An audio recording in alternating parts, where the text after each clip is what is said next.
And we're back. We are back. Cutting room floor. I am Dom, I'm Jamie.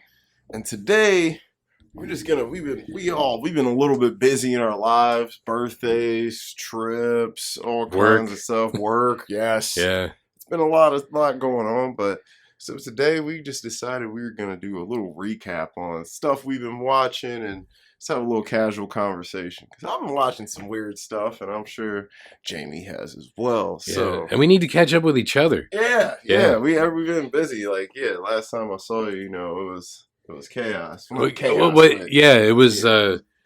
you had to be a host, man. Yeah, it was You a had lot of to host up, dancing. a lot of dancing, a lot of moving around. A lot of white man dancing. There was all types of people dancing. I meant for me. Yeah, I meant for me. Good time though. Good time. But so why don't you tell us what you've been watching? What you've been watching that you liked? Okay, I will say this, and no spoilers because I know you haven't seen it yet. Oh, yeah. I did love The Flash. I did see the Flash movie. Yeah.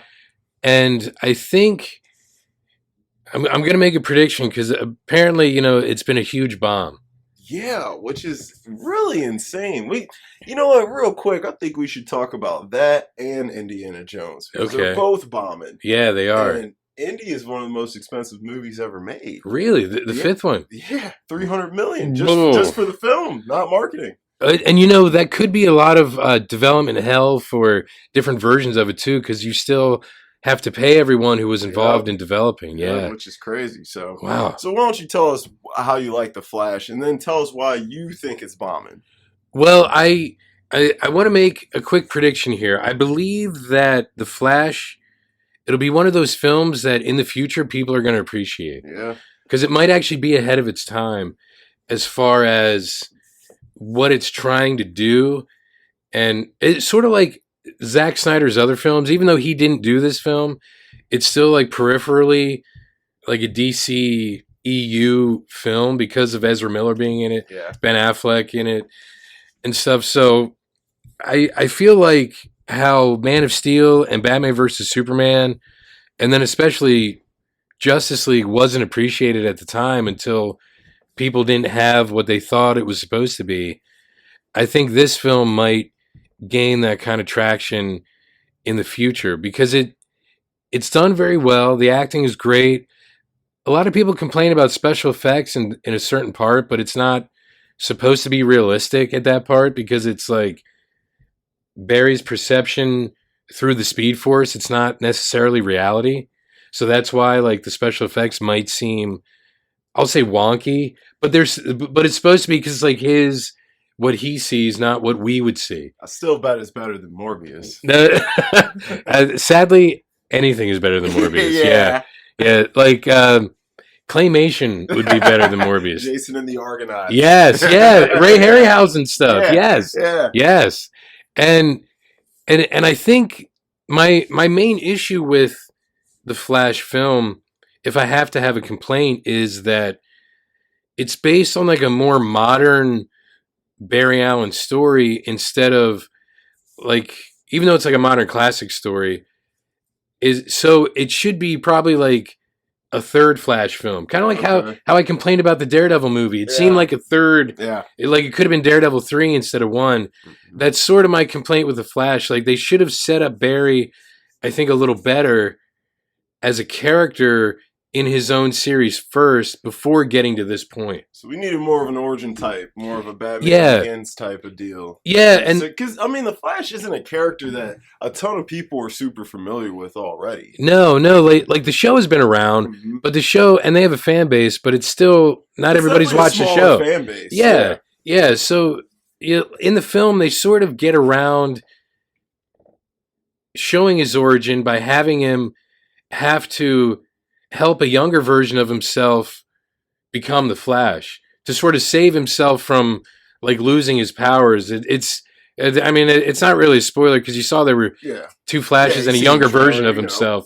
Yeah, so so they sort of get around that by having him be a part of his own origin in the film because of how he screws things up. Because that's like a trope in the TV show is Barry's always screwing up time. Yeah. Whenever he travels through time. So That's what the film does, but it does it in like clever, funny ways. And Ezra Miller is honestly amazing in it. I mean, when I saw the trailer, I was like, dude, he looks like he's gonna kill this Yeah, role, man. and he does. Yeah.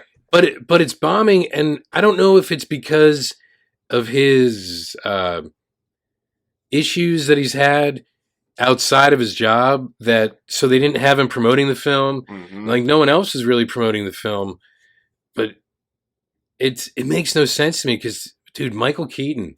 Dude, everyone's talking about Mike. Oh my God, Michael Keaton in this film, like as like an older kind of hippie Batman, is like incredible. Dude, everyone is incredible, raving about Mike. Man. Yeah, I'm really excited to see him. And it's interesting how they take like the Man of Steel scenario and they change it just enough so you see like what could have happened without Superman there. Okay. It almost emphasizes the importance of Zack Snyder's version of Superman and his version of Batman and all those things by having them not there. So it's like they don't really say that, but by what's missing, you can be like, oh, these guys were really important. Yeah. Okay. So, well, how's the action in it? The action, believe it or not, it's incredible. The way that they show the Flash running, like there's a few scenes that are reminiscent of like Quicksilver in the X-Men movies, but you can't get around that because that was probably the best version of super speed. Yeah, I'm like, dude, that kind of set a like nice Days of Future standard. Past and Apocalypse were the best. And not only because I love Twinkies, like he was eating in Apocalypse when he like, oh my God, what's happening? But you know, so there's a scene like that where it's sort of Quicksilver-esque. Okay. But there's other scenes that are just how they show the speed and how he moves, which is unique. Like I haven't seen it before, and I've watched every episode of the Flash show, the '90s, and you know the current one that just ended, and it's very unique how they do it, and the way that he portrays Barry is he is like their version of Peter Parker, in the way that he uses humor to kind of deflect things. So he's more of like a Gen X or millennial type, the way he handles situations with humor. Okay. Yeah. Right. So why do you think it's bombing though?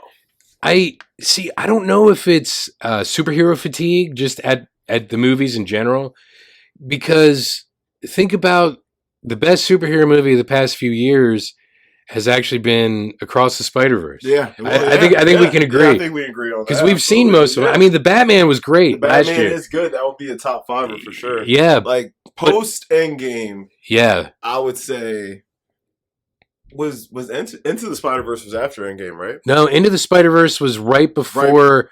That came out in 2018. That's 18, right? Yes, that was right before Infinity War.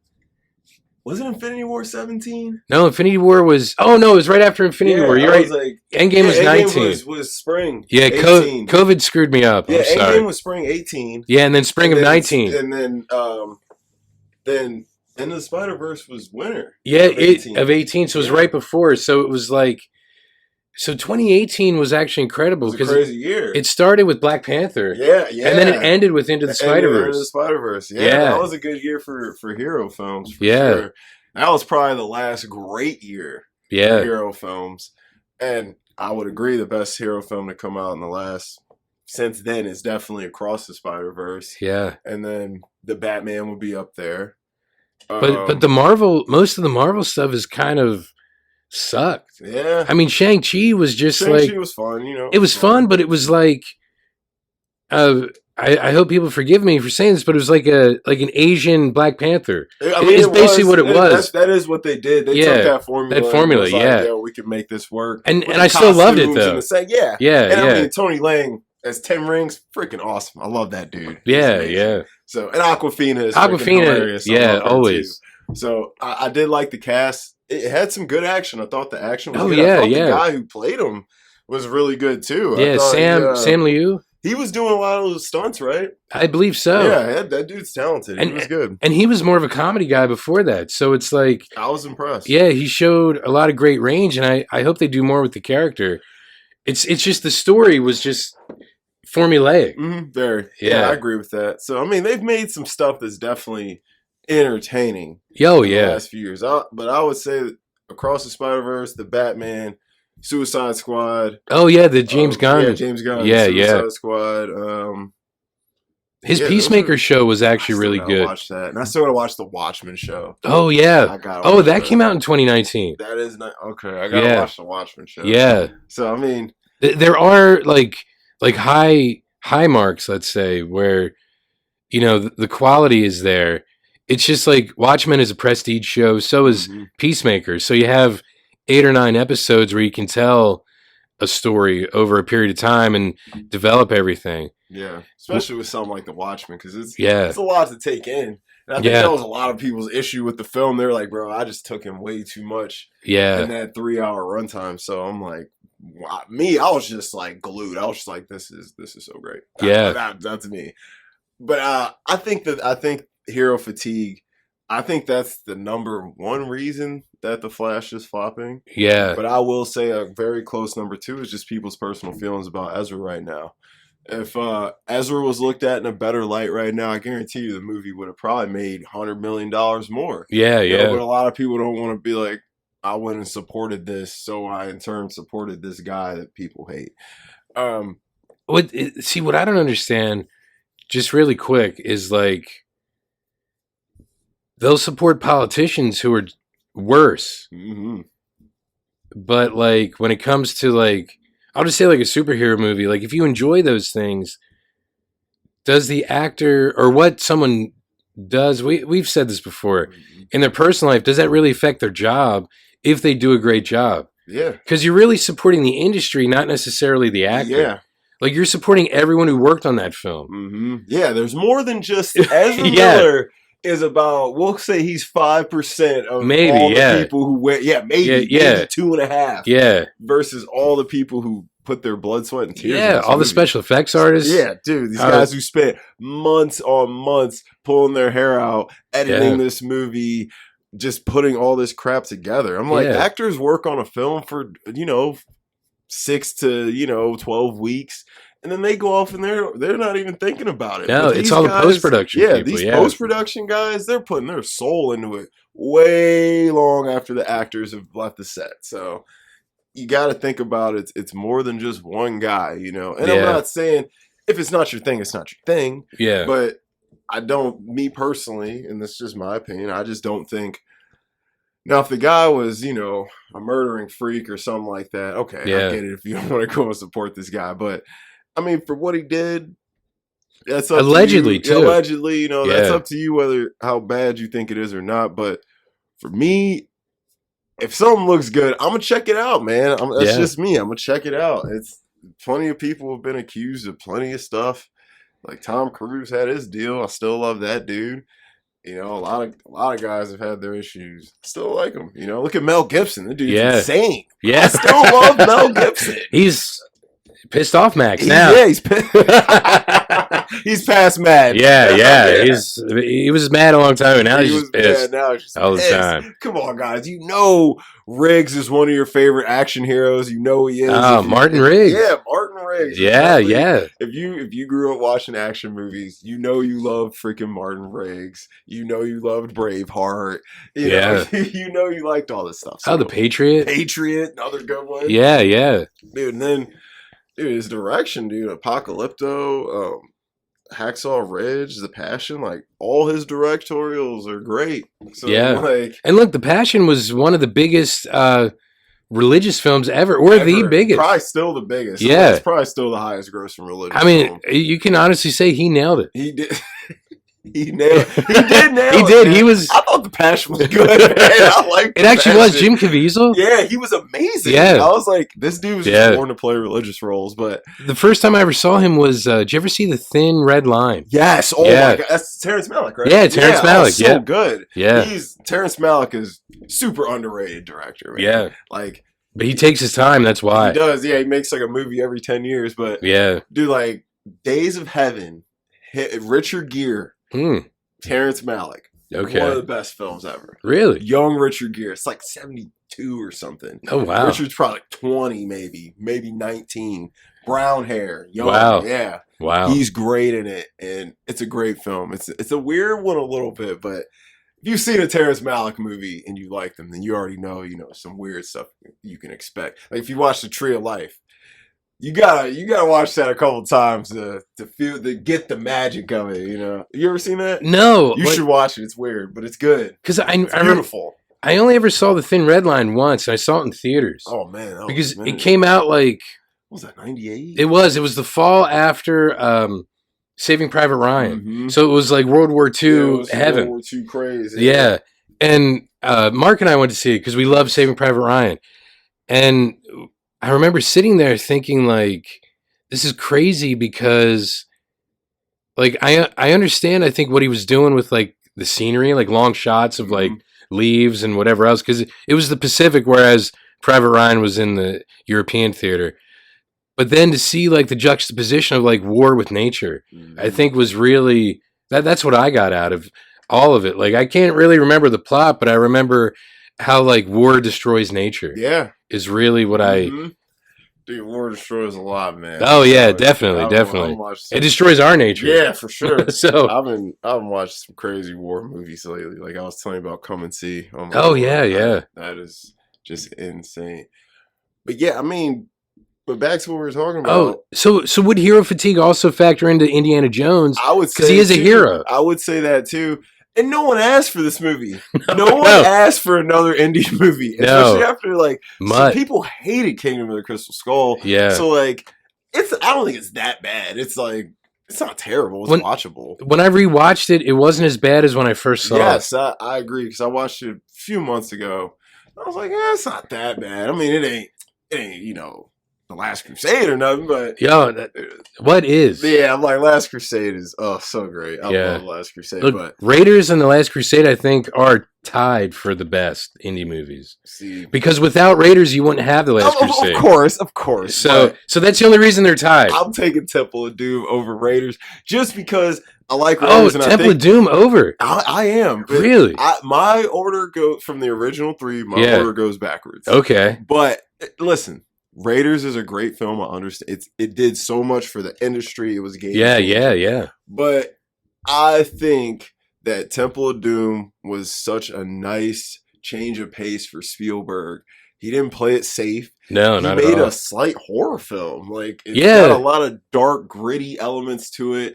It was something different we wouldn't expect from the whip-cracking Crusader. And no Nazis. No Nazis. And I was like, they took a different direction with it. And you're right. I appreciate Temple of Doom so much. And you got Short Round, dude. And look at him now. He just won an Oscar. Dr. Jones, No Time for Love. Yeah.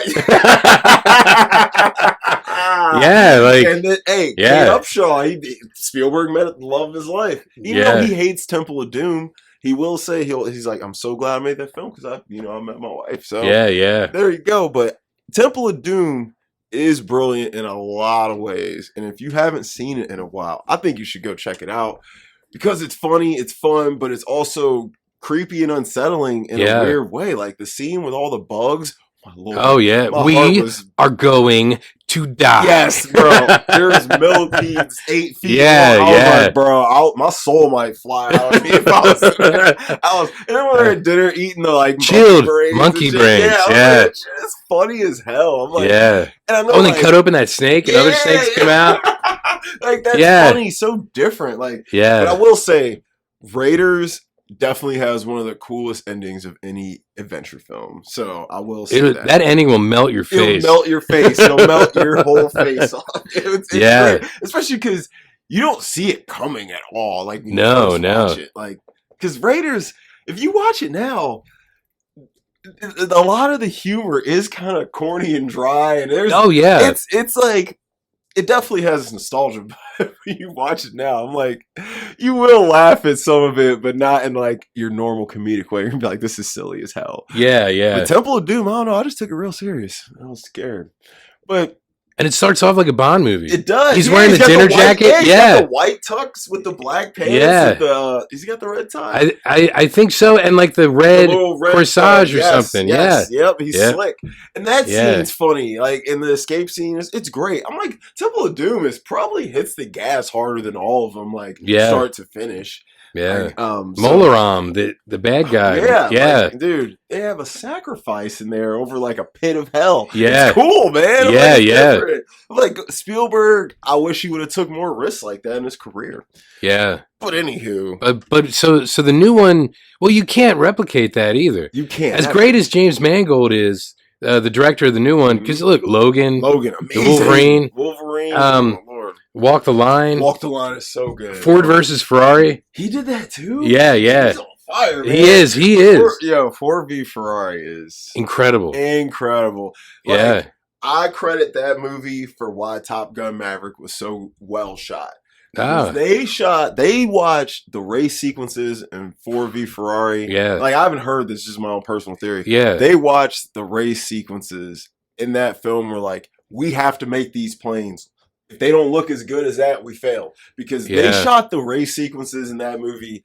You feel like you're in that car about to die. Yeah, like, it's so good. Like, and Christian Bale, you already know that's my dude. Yeah. He's too nice, bro. He's just, I don't know what that dude, I don't know what he ingests before he does a role, but he just freaking melts, man. He's insane. Well, he's using his real voice there. And look, the first thing he ever did, he was like 13. It was Empire of the Sun with Spielberg. Yeah. Spielberg, yeah. So look, he learned probably at an early age from Spielberg. A true professional. Yeah, I'm assuming. Yeah. Because after that, even though he did a lot of independent things after that, and like Little Women with Winona Ryder, like he was still great. He approaches every role like it's his last. Yeah. Like he really does. And I think he has that heart condition now from all the weight gaining and loss. Oh, yeah. I think he really does look at it like that. Like, when they were doing Ford v Ferrari, there was a story where they're in a table reading and they're like, there's no phones or whatever. And he was like, listen, I have to have my phone because my heart doctor is going to call me. And I need to take that call. Yeah. I'm like, dude, Christian Bale's like not even 50 years old, but he's got his heart doctor on speed dial. But he doesn't care because he's like, bro, I'm so dedicated to what I do. If I die for it, that's what it is. I die doing what I love. And I'm like, to me, those are the kind of guys I love seeing on screen. So but anyway, back to Indy. You know how it goes, guys. Yeah, this is how it goes. But back to Indy. No one asked for this movie. Harrison Ford is 80, and I love Harrison. He still looks great. Obviously, he can still move and do what he's got to do. But bro, for him to carry a project like this, I feel like it was probably a lot for him. I mean, I don't know. I mean, people aren't saying it's a bad film. Pretty much are saying, some people are saying they liked it more than Crystal Skull. Yeah. So the reviews are pretty in the middle.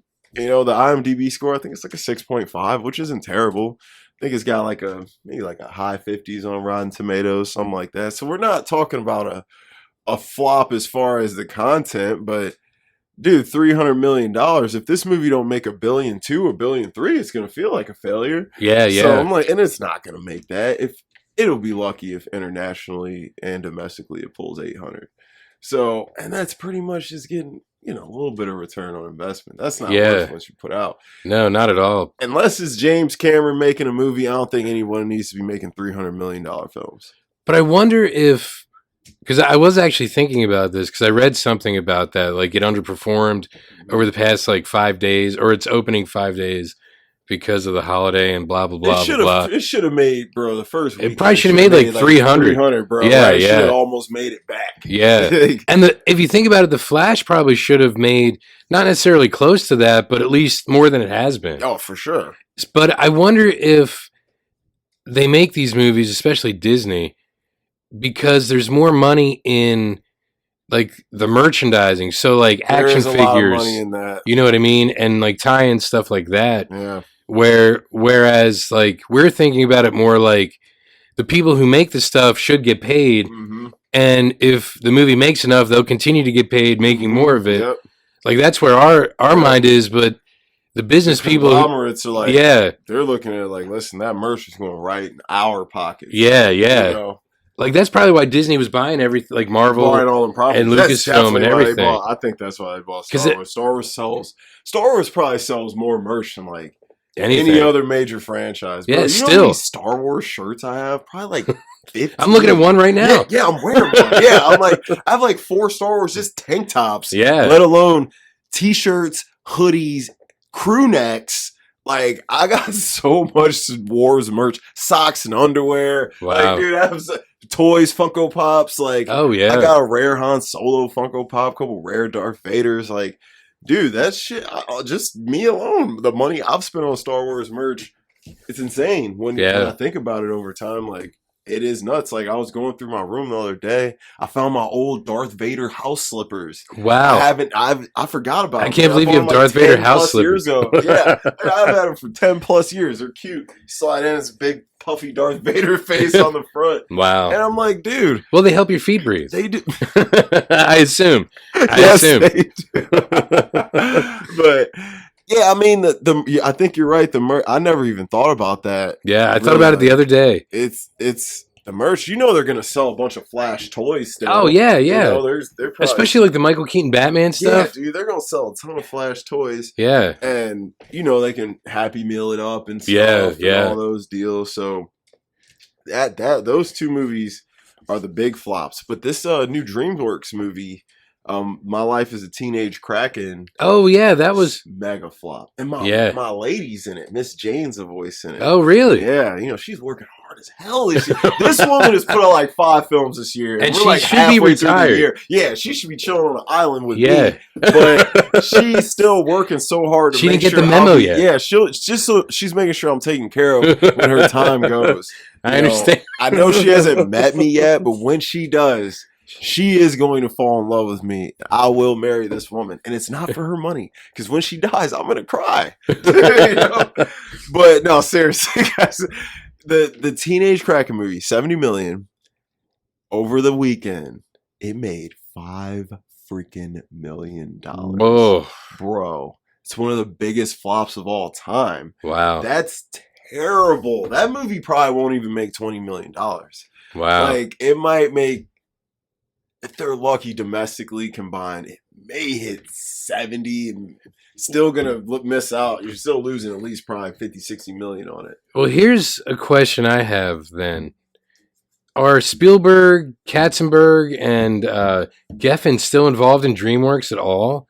Because it seems like they're, at least Spielberg's doing movies for other people, and I don't think they're DreamWorks films like some of his were when they first formed DreamWorks. I don't think so, actually, no. Because DreamWorks was like Shrek, Kung Fu Panda, How to Train Your Dragon. How to Drain Your Dragon. Dude, the first How to Train Your Dragon was great. Brilliant. Yeah, man. it was so good. Yeah. It was. DreamWorks they've definitely done some stuff, man. Yeah. They got some bangers under their belt. They do. Like, Because Shrek alone was... Ants, I think, was their first one. I think that was their first. I loved Ants. And what set DreamWorks apart was they were a little racier than Pixar. Yeah. So they had a little more adult-related humor and jokes. And you know, they kept that going with Shrek and stuff, too. But yeah, Ants was because Ants kind of rivaled Bugs Life. I think they came out the same year. Time. It was like, it was like they were rivals, and I love both of them. But you know, like Bugs Life always has a special place in my heart because it's essentially the 7 Samurai. But Ants was great. You know, you had, who was it? Sharon Stone was the chick. I think Woody Allen. Woody Allen. It was Sylvester Stallone. Yeah, it was Woody Allen was the guy. Sly Stone was in it. Someone else. J-Lo had a voice. Wow. J-Lo was the one chick.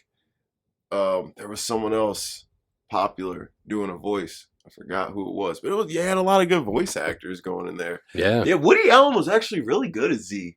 Because he had that... Woody Allen's voice is good for stuff like that. You know. Woody Allen is still brilliant. He's another one I guess people would probably boycott because of... Man, what he did though, I'm like, bro, that's just crazy. It is crazy. But man, he's got some bangers, man. He does. Look, just Annie Hall. Annie Hall alone, already. That one film goated him. Hannah and Her Sisters is great. I like a lot of his newer stuff. Midnight in Paris was good. Vicky Cristina Barcelona. Awesome. Love that movie. Javier Bardem, dude, he's living it up in there. Have you ever seen his first film that he ever wrote? No. What's New Pussycat? Never saw it, but I know what it is. Peter Sellers, Peter O'Toole, man. Bro, two goats. Yes. 2 goats. Yes. Super goats. Yes. Dude, Peter Sellers is so funny. Yeah. Man. I don't know why he cracks me up at everything he's in. And it's like Peter Sellers, like at the height of his career.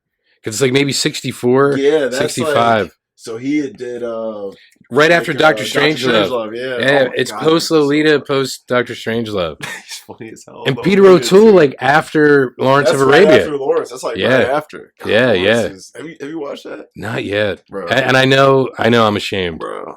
I know that's one of your favorites, bro. I heard you the other day talk about David Lean, dude. To everybody at the table, dude. I know He's something else, bro. I don't know what that dude was on. He had the Mystic Kool-Aid or whatever. But everything that dude made was golden, bro. You gotta watch Great Expectations too. Are you a Charles Dickens fan? I hate reading him, but I have read him. That's what your daughter said too. Yeah, but David Lean makes him digestible. Okay, like Great Expectations is great. I mean, look, Dickens wrote the most famous horror story of all time. What? A Christmas Carol. Christmas Carol. Because look, it's ghosts. Yeah, this dude is visited by ghosts. He is. And it's a ghost story. Ghost of Christmas. What is it? Future. Yeah. Terrifying. Yeah. Like, if you watch the Muppets one with Michael Caine, bro, that when he meets the ghost of Christmas Future, I was scared when I was a kid. So yeah, I mean, he's one of them old writers, of course, if you're reading them now. Yeah. It feels dated, of course, but there's still magic in his stuff. Yeah, and he set a standard. He's the guy who created the cliffhanger. Yeah. We all love a cliffhanger. Yeah. Look, we've been talking about Across the Spider-Verse. Yeah. Probably one of the best cliffhangers oh my God. In years. So upsetting though. Yeah. You're a Richard Linklater fan, right? Yeah, I've seen enough of his films. Tell me you've seen the whole Before trilogy. I saw the first 2. Okay, so you saw the end of Before Sunset, how that ends on that crazy cliffhanger. I think I saw it in the theater. Oh, that's so it's been like that long. Man, because the first one came out in like 96. Yeah, I think it's 94. 94, yeah, okay. That was like every 10 years, maybe. It was like 8 and then 9, I think. Because I liked Ethan Hawke because of Reality Bites. Mm-hmm. Like he was really good in that movie, right? Yeah, I think he directed it and co-starred with. It was Winona Ryder, Steve Zahn. He's funny too. He's great. Yeah, he is good. Out of Sight. Underrated. Yeah, Out of Sight, bro. That's my movie. Happy Texas. Did you ever see Happy Texas? Happy Texas. Him and Jeremy Northam, and they're like criminals who pretend to be like guys that do beauty pageants. I believe it's been a while since I've seen it. Familiar though. Yeah, it's actually a really great movie. That sounds familiar. I think Ileana Douglas is in it. I'll have to watch that. It's from like the early 2000s, like maybe late 90s, early 2000s. I have to check that out. It sounds really familiar. Yeah, it was right after because Steve Zahn was in Out of Sight, which is one of my favorites. Yeah, that's my favorite. Yeah, dude. Steve Soderbergh. Talk about Soderbergh, which is on a freaking hot streak, man. He was just burning hot. I'm like, man, he was on fire, man. And he him and Clooney, him and Don Cheadle. Those guys are magic. Soderbergh's on he was on a mission. Wait, did he do Traffic also? Oh my God! Bro, my God! Traffic, bro. Oh my God!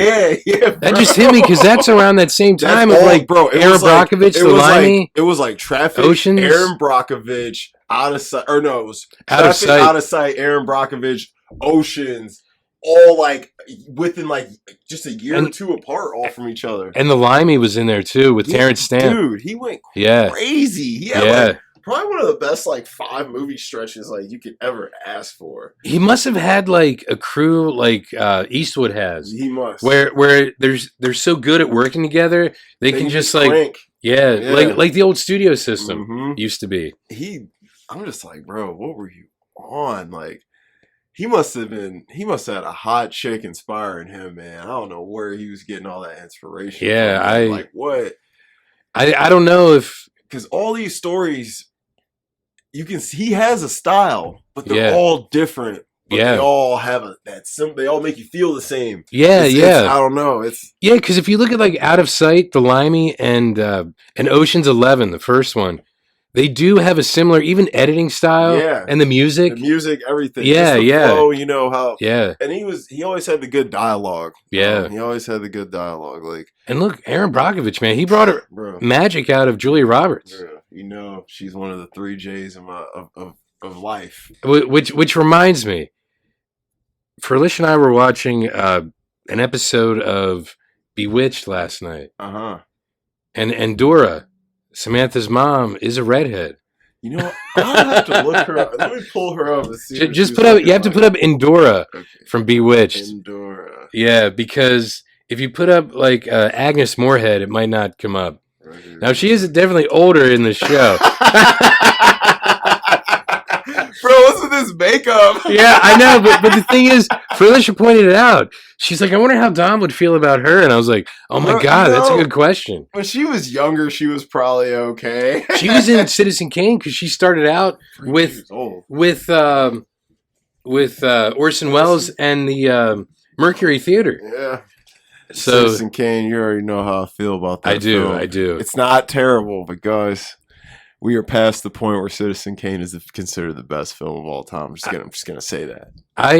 You know what? I have to agree because there's been so many that have built upon it. Yes, it definitely deserves its spot on, in a top 10, 15, 20 list. Yeah, yeah. But to be the number one, even The Godfather is outdated to me to be the number one. The Godfather 2 is better anyway, but I don't know, man. Whenever I see a list and I see one of them 2 films at number one, it just makes me a little bit upset. Well, you know what I've been watching lately? I've been watching that. I was telling you it's called The Story of Film. Story of Film. I gotta check. Is it an episode? Yeah, it's on Tubi. It's like a 15-part documentary. So each episode is about an hour. Okay. And it goes into, like, the first episode is, like the late 1890s to like maybe like the 19 teens. Oh, wow. And then, it sort of does it by decades. I think I'm into the 30s now because it's about sound now. Yeah, 30. Yeah, talkies but it's the late 30s. Talkies were starting to. It's great though. Do they talk about Fritz Lang? They talk about so many directors and styles and countries that I never knew had films early on. Mm-hmm. Like, yeah, in the 20s they were talking about Fritz Lang. Dude, and Fritz Lang was the man. And they do go into like Metropolis. Of course. And when I think his talkies were. He was. I don't think I made it through the first episode where they are talking now. I did make it through all the silence and the early ones that were just more like Nickelodeon, like, you put a nickel in and watch like a 10-second film, or films were maybe like 6 minutes. But it goes into like where like different editing cuts came from, how they started, and which directors like experimented with things. It's your kind of thing, man. Oh, yeah. I couldn't believe it when I started watching. I was like, this is blowing my mind, and it's weird because it starts off with like, the Lumiere brothers, of course, and Edison, because at the same time they were doing the same thing at the same time, just different parts of the world. Yep. And then it goes into like Russian filmmakers in the 20s, like Japanese filmmakers in the 20s. Like it's really your kind of thing, man. Dude, it's amazing. World cinema is super important, man. I preach that all day long. And that's what makes me wonder if like your thing about Citizen Kane and The Godfather is erroneous to even say that they're still good, or I mean they're always going to be good. Yeah, they're always going to be good. I mean, that high when you take into consideration what people are doing all over the world, not just in the United States. I'm like, dude, that's what I mean. You don't think Orson Welles was watching all these people around the world? You're fooling yourself. Stanley Kubrick, he said the only masterpiece ever made is the Decalogue series, which is a Polish 10-part film series, or a 10-part TV series. They came out in 1988 from a director named Krzysztof Kieslowski. And if you watch it, it's freaking brilliant. It's brilliant. Each episode is amazing, and it's going to make you think and just kind of change your mindset on things. Because it's like, It's set around communist Poland, Okay. so it's depressing as hell, and it's cold and dark. And So is it like gray. World War II when they were taken over No, by? it's a little later than that, but it's Okay. like before they were really thriving. It's poor, man. It looks terrible. Yeah. But the way he makes you feel like you're in this country with these people, and you feel like, wow, I'm going through all these situations with these folks. You're right there in them. And it's like, for someone like Kubrick, who everyone praises and is often considered the best director of all time, Yeah. he's going to sit here and tell you that I was more influenced by something that you guys have never even heard of. Yeah. So we got to take into account everything around the world. That's why I'm like, you got to watch it all, guys. Don't shut yourself off because something's not American based or in English, because you'll learn a lot of cool stuff watching films from all around the world just to see how people lived. Yeah. Because a lot of these worldly filmmakers didn't make films to make money. They made films to evoke emotion in you, There was one Russian director, I think his name was Eisenstein. I could be wrong, like in the 1920s, that they were talking about in this documentary. And they showed this one scene where all these people are being like massacred on these steps. And like this one kid gets trampled, and this one woman loses her baby carriage and it goes down the steps. And then they compare it to how Brian De Palma used that in The Untouchables. So you can see, like, this guy, I think he's British, who does the series because he narrates it. But he does an amazing job of showing, like, how modern directors still use what guys did, 60 years before, because The Untouchables was in 87. They're still using those same techniques and those same tropes, I guess, because they work. Yep. And they still give you that same feeling of like horror and like you need to stop the carriage because that baby's gonna die. Yeah. It's crazy. Like, if you watch like Spike Lee Do the Right Thing, great film, considered one of the best of all time. That's 89, I believe. So if you look, his character in there, he has two 4-finger rings on each hand. They say love and hate on each one. He stole that from a film called The Night of the Hunter that came out in like 38 or 40 or something like that. And that movie is incredible. It's incredible. And that movie, it's like an hour and 20 minutes. It's super short. I'm telling you right now, you watch that old film, it's gonna rile you up more than most films you're gonna watch that come out today. And Spike is like, even to this day, he's like, bro, that's still one of my favorite movies. I still often think about that film when I'm thinking about film techniques and things like that. Yeah. Just to think about this one film no one's ever seen. And it's not even a foreign film. It is an American film. But it's a film no one's seen. But something that's so recognizable and iconic. A lot of especially urban pop culture things came out of Do the Right Thing. Especially like The Rings. But most people don't know where he got that from. You know? So it's just interesting to see like real filmmakers.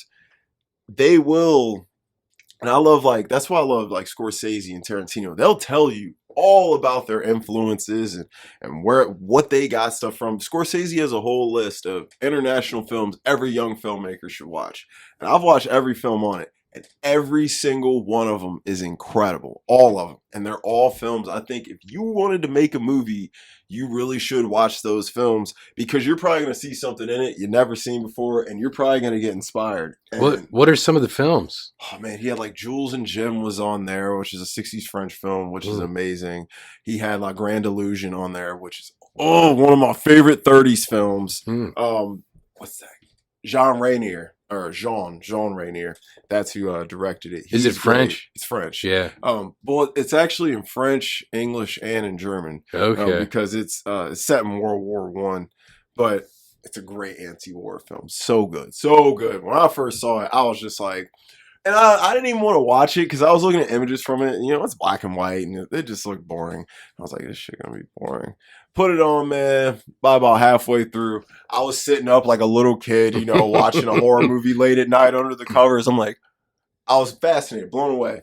Wow. He has a ton of good films on there. Of course, he's got some Kurosawa films on there, some Federico Fellini films. I think he had 8.5 on there, which is I think that's a movie lover's movie because it's about the creation of film. And like another good one that's similar to 8.5. That's 8.5 is what, 64 maybe 65. I know it's mid early 60s. Synecdoche, New York. Charlie Kaufman's movie. Brilliant. Philip Seymour Hoffman. Brilliant performance. He would never made that if he never saw 8.5. He would have never made that movie if he never saw 8.5. He took what he saw in 8.5 and just blew it up times 5. But 8.5 definitely laid the groundwork for him to get an inspiration from that film. If you've never seen Synecdoche, New York, watch that shit. It is good, man. Philip Seymour, you get Michelle Williams in there. You get a bunch of great actors. I love Michelle Williams. She is. Did you watch Fabelmans yet? I haven't. I have not. I know. I'm sorry. I'm sorry. That's terrible. Put yourself in your coffin, buddy. I know. That's terrible. You just got to watch it. Honestly, for Paul Dano, Michelle Williams, and Seth Rogen alone, 3 of their best performances. How about Judd Hirsch? I always liked him as an actor. Oh, man. Great. Yeah. He's not in it a lot, but but great. The scene he is in is money. But, yeah, dude, I was real impressed with Paul Dano not playing a freaky villainous type psychopath like he normally does. I mean, he was a great Riddler. He was great. Yeah. He was great. He plays and in weird good. And in oh my God, Hugh Jackman and Jake Gyllenhaal. Oh, Prisoners. Thank you. Yeah, Prisoners. Yeah, he does do creepy really well. And dude, you gotta watch There Will Be Blood, bro. He plays he's a little shit in that movie too. Wow. Him and Daniel Day-Lewis, they go at it in there. It's freaking great. But Paul Dano, he's playing a nice, straight, fatherly figure, and I'm like, bro, this dude really is talented, bro. He's incredible. But since we're on stuff we've been watching, we're talking about international film. I watched a film last night. One of Tarantino's biggest influence was a big influence on Kill Bill for him.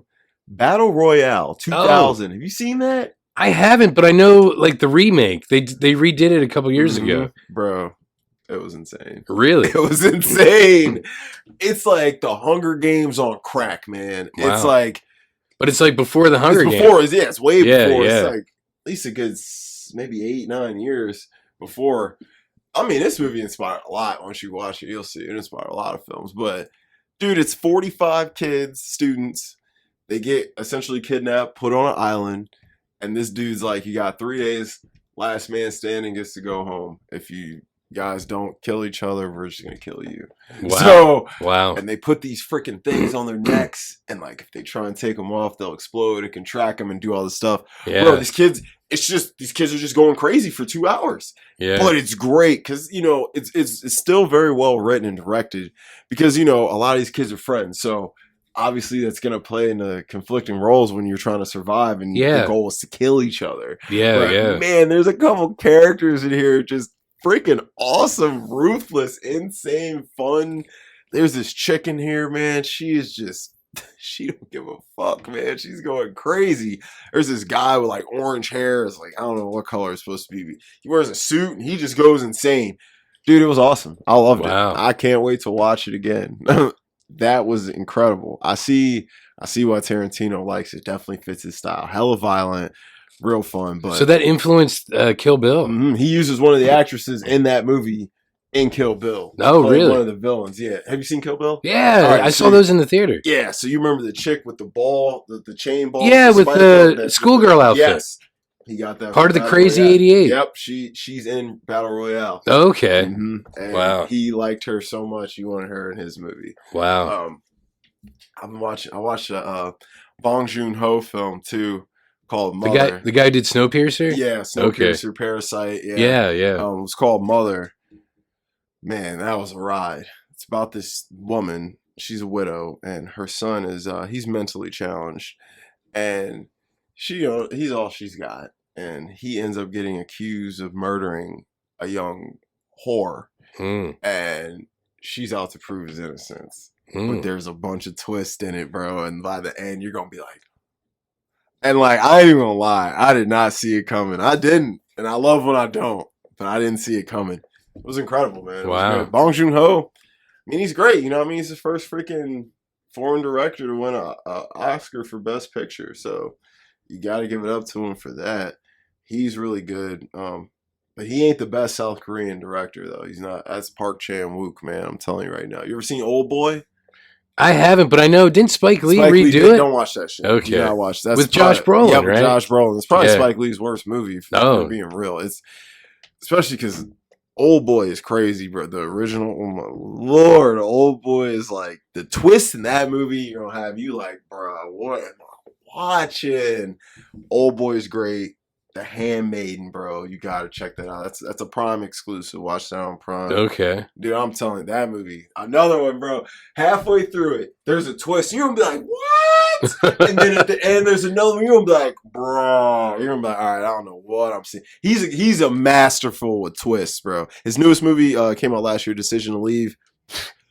Another brilliant twist. He's something else, man. But yeah, I've been watching them.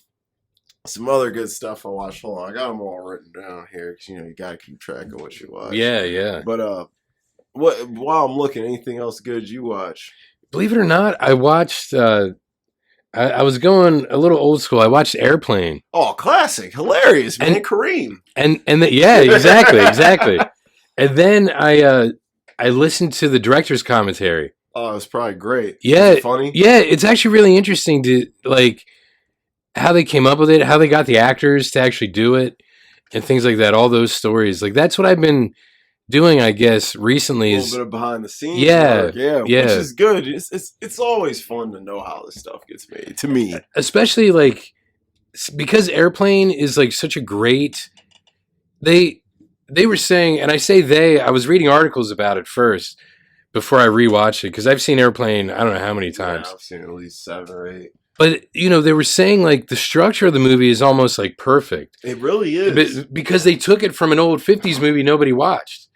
So they pretty much rewrote it, but used that same structure and then added in all the jokes, and they work because, like, at the time, Leslie Nielsen was a dramatic actor. Robert Stack was a dramatic actor. Yep. Lloyd Bridges was a dramatic actor. It was nice to see all these guys do something goofy and stuff. Yeah.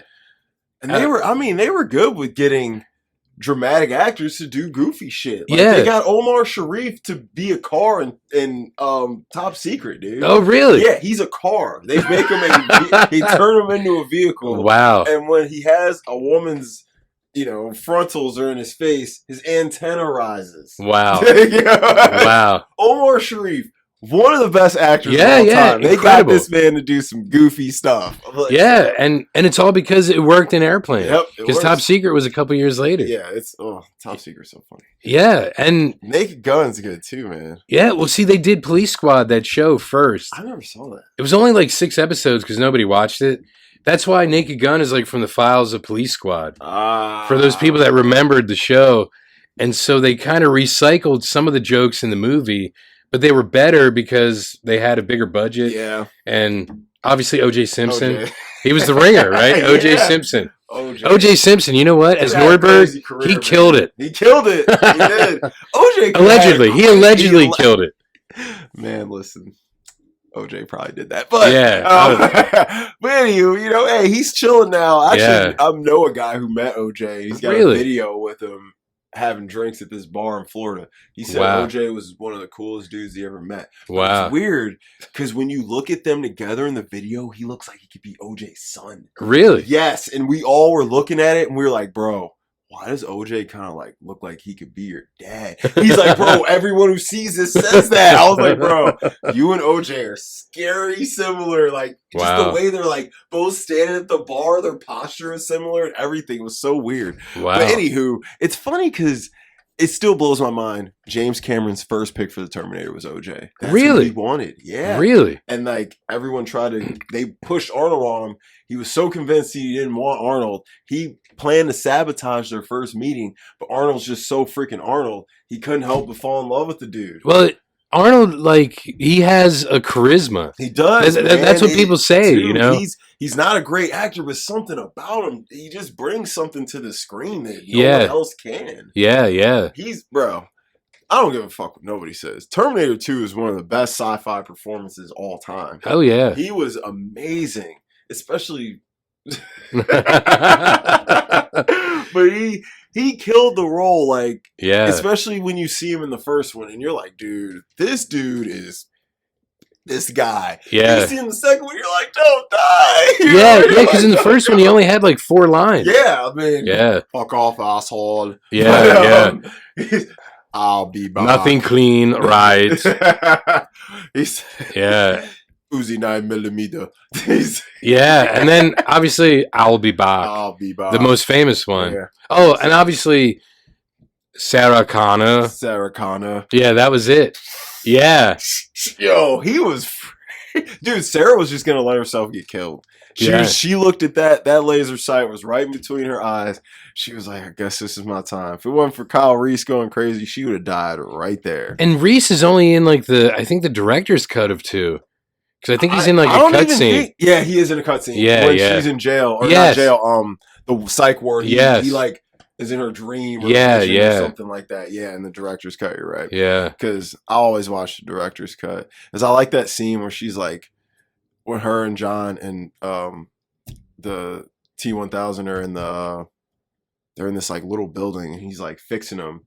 Because she's like, oh, you know, if you're all shot up, you're no good to us. And she's like, gonna kill him and John stops her. But that's a good scene too. Yeah.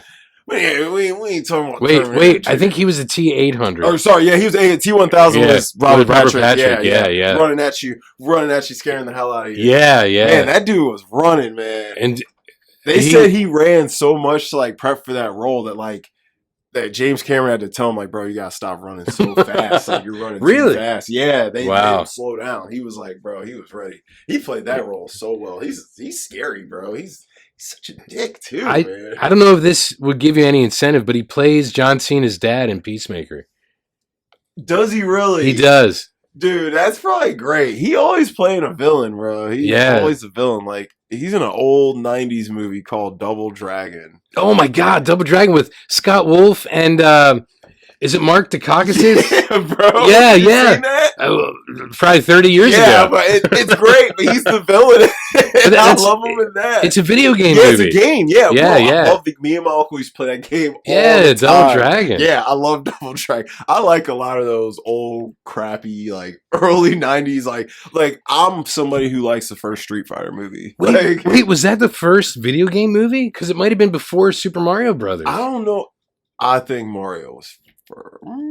Because Bob Hoskins and John Leguizamo, Mario Brothers. Oh my Lord! And oh my God, Dennis Hopper. Yeah, dude. Speaking of stuff I watched recently, Dennis Hopper. I watched Speed. Pop quiz, hotshot. Yeah, Dennis Hopper. Hey, you know who's really great in Speed though?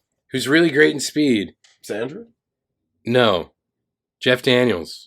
Who's great in everything. Yeah. Jeff Daniels is great in everything. The elevator hostage scene at the beginning is great. Dude, Jeff Daniels always puts reliable. Like 200% into everything. He really is. Pleasantville, Dumb and Dumber. So good. Like, Jeff Daniels, if people don't think about it, I think he's underrated. But he always does everything well. Something Wild with Ray Liotta and Melanie Griffith. Like, he's just incredible in everything. I think a lot of people, I think he's always just, Mario was first by just a little bit. Okay. But I think he's always just, he always is on screen with like big name, legendary type people. He's more of a supporting actor. He's always a supporting guy, someone who people just love. Yeah. But without him, they wouldn't be as good. Yeah, like, he's even great in Interstellar. Like, oh, wow, he's in Interstellar. Yeah, he's in Interstellar. He's great in that. There's a lot of random people in Interstellar. I think he's also in Arachnophobia. Wait, Donald Glover's in Interstellar? Donald Glover's randomly in Interstellar. Wow. A little bit, yeah. Wow. Random. Yeah. No, I'm lying. He's in The Martian. I'm mixing it up. Oh, my God. That's Ridley Scott. Not Christopher Nolan. Sorry, guys. Okay. Yeah, he's in The Martian. Donald Glover's great in The Martian. He's not in it that much, but what he is in is great. So, wow. You know who else is in The Martian? Your girl. Chastain. Yeah. Oh, man. When I first saw The Martian, I was like, oh, it's always nice to see her. Always nice. Dude, look, I'm going to need you to start understanding how great she is. Not only as a beauty, as a talent, man. Well, see, I've only really seen her in, I think, Dark Phoenix. Uh-huh. I know you've seen The Help. No, I don't think I've seen The You never Help. watched The Help? No. You're married to Felicia and y'all never watched The Help. I think because Felicia's like, I don't know if I want to see this type of It's movie. not that bad. Is it really? It's not that A lot of great actresses, Oh, though. yeah, bro. Viola and Octavia alone Yeah. are worth watching it. Bro. Yeah. Like, and then Emma Stone gives a great performance. Jessica Chastain. Dude, two of my favorite ladies are in this movie. Oh, that's Bryce right. Dallas Yeah, Howard Bryce Dallas and Howard. Jessica Chastain. Yeah, yeah. Although I don't love how either of them look in the film. They Really? look better as older women to me. Yeah. But because Jessica's blonde in it. Not a blonde. But isn't she a redhead? Yeah, she's blonde in it. So what? I mean, she's still hot. Yeah, but that's you know, weird. You know, I need that orange. You know, Yeah, I need yeah. that laser beam. Yeah. And like Bryce is like, she's a lot slimmer. Like I like her more now. She's a little curvier, and her hair is like a little darker. It's almost like a brown. Now this is going to sound terrible, but you know how people talk about dad bods, which I have one. I admit I do. I guess. But do you think like did she have kids after She that? did. Because I would say I think women that have had children have curvier bodies, and it's not a bad thing. Yeah, no, not at all. Because that's that hourglass feminine shape. That's what she has. Now. Yeah, yeah. And she didn't get that until after she had children. Yeah, right? yeah. Her body now is insane. Yeah, I mean, I hate to upset anyone, but that's where the Coke bottle shape that's came where from. it came from. Mm-hmm. Women's hourglass figure. Yeah, that's where it came from. Yeah, they're both in that. You should check out The Help.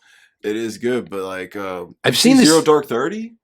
No, but Chris Pratt's in there too. Your boy. That was directed by James Cameron's ex-wife, Catherine Bigelow. Catherine Bigelow. Yeah, yeah. Who also she did Point Break, right? Oh, the remake of it? No, didn't she do the original? The original? She might have. Yeah, she did. Really? Yeah, Cameron helped her with it. That was her first movie. Wow. Yeah, Catherine Bigelow did Point Break. Her first movie was Swayze and Reeves. And wow. Gary Busey. Oh, that's right. Gary Busey was in it. There. Like accident Gary Busey. Yep, that's pre-accident. Yeah, post lethal weapon. Yeah. Yep. Yeah, we were thinking the same thing. Post lethal weapon. Yes. Pre-accident. Yeah. I felt bad for him because he went crazy after he that. did. Like, he did. sucks. Yeah. Like, yeah, I'm about 1,000% sure it's her. So let me make sure. No, that might be because that would make sense. Because that would have been around the time of like The Abyss and right before Terminator 2. She still looks great for her age. Yep, she did Point Break. Okay. Dude, she did a lot of good movies. I forgot she did Detroit with John Boyega, and she did The Hurt Locker. She got the Oscar for that. Oh, that's right, with Jeremy Renner. Yes, yeah. And yes. It's Hawkeye and Falcon. Oh, that's right, Anthony Mackie. Yes. Yeah. Wow. I watched a pretty good movie with him. He was just in called The Hate You Give. With the guy who plays Archie is in that.